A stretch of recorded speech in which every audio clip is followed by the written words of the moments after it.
let's say that many years ago you've started yourself a nice little business. You have no debt. And your business every year generates a pre-tax income of $1.5 million a year, and a third of that goes to taxes. So you get a nice $1 million a year of net income. And it's a super stable business, nothing risky over here. Just by virtue of what your business does, the odds of this 1 million a year changing for the better or the worst isn't that likely. So this is essentially this is what your balance sheet would look like. These are your assets. You have no debt. Let's assume you have no liabilities. And so you own all of the equity. You essentially own all of the assets. But you're nearing retirement and you want to kind of cash out.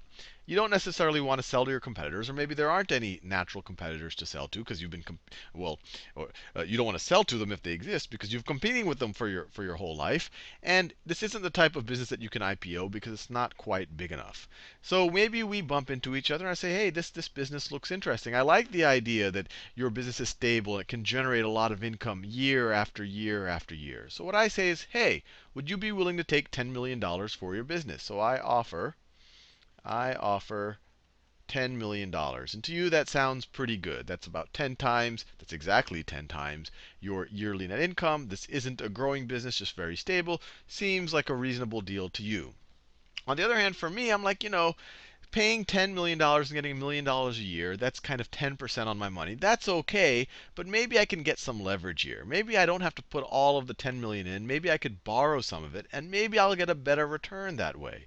So when it comes time to closing,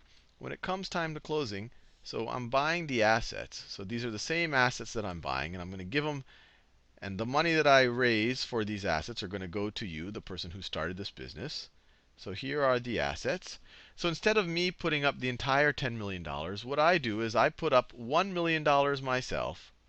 So I put up $1 million myself, 1 million from me, and I go to a bank and I say, look, will you lend me $9 million? I'm going to put $1 million of my own money. Will you lend me $9 million to help buy this business for $10 million? And the bank will say, I don't know, that's a lot of money. We're putting a lot of money at risk. And I'll say, look, you could charge me a decent interest rate, maybe a 10% interest rate. And this is a super stable business. So clearly I'll be able to pay the interest on that money from the business. And if for whatever reason I'm not able to pay the money, you can get the business. So I'm essentially giving you the business as collateral. So you find some bank to agree to it, and so they will lend you $9 million. They will not lend you $9 million. $9 million loan, and let's say that it is at a 10% interest level. So now after I have, so 9 million from the bank, 1 million from me, that goes to you. You can now retire and buy your dream home or whatever else you might have needed to do with that money. You could leave it for your children, whatever you might donate it to charity, whatever floats your boat. But now the capital structure of the business looks like this. I now do have a lot of debt. I've bought you out using leverage. This is a leveraged buyout. So now there is $1 million of equity that came from me, and there's $9 million of debt that came from the bank. That's $9 million of debt. Assets, at least what I paid for it, was $10 million. Liabilities are $9 million. What's left over is $1 million. And let's think about how this investment, assuming the business keeps generating $1 million a year, let's think about how good of a payoff this might be for my $1 million investment. So before I had a pre-tax income of 1.5 million. So 1.5 million pre-tax before. Now I'm going to have to pay some interest. So now I'm going to have to pay, so $9 million at 10%, that is $900,000 in interest. So now my pre-tax won't be 1.5 million. I'm also going to have to pay 900K in interest. So minus 900K means that I have 600,000.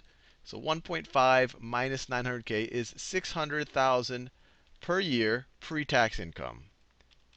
600,000 per year in pre-tax income, and then I will pay taxes on that. The cool thing about corporate interest is that it's tax deductible. It's deducted from your pre-tax income.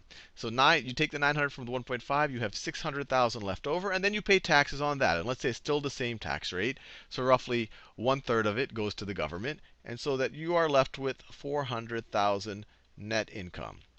And if you look at the math, this is actually a pretty good deal for me. Or I was saying you, but I'm the guy who bought it. You are the guy who sold me the business. So this is me now. I am left with $400,000 net income per year, which is pretty good because I only made a $1 million investment. So even though this looked like a sleepy business, even though it looked like I was only getting a 10% yield on it, because I was able to leverage up, I was able to do this leveraged buyout, I'm now able to make $400,000 per year on a $1 million investment.